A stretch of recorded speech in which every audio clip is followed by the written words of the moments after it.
There's been a wave of outrage after the news of Uyinene Mrwetyana's rape and murder spread all over the country.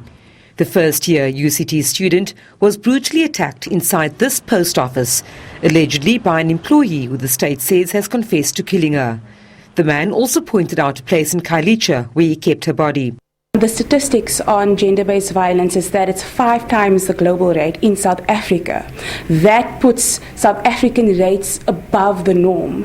And also we know that women and children are being killed. The statistics point at predominantly women being targeted. In recent weeks, Cape Town had become what's been described as a mass grave for the innocent, young women being the main target of the killings. Last week, 19-year-old UWC student Jessie Hess and her 85-year-old grandfather were found murdered in their home in Parow. It's alleged she was raped before she was killed.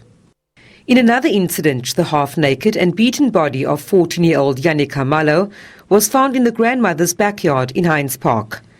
Just last month, Lynette Volksking's mutilated body was found in black bags in her apartment.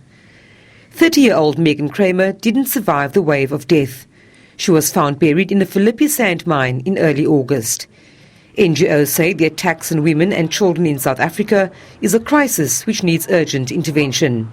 We need our government or our president to look at it as a crisis, to take it as a crisis, to take it as an emergency, because we are losing a lot of women due to gender-based violence. So there needs to be a costed plan. We have currently a drafted GBV NSP, which is National Strategic Plan around gender-based violence, but the government has not adopted that.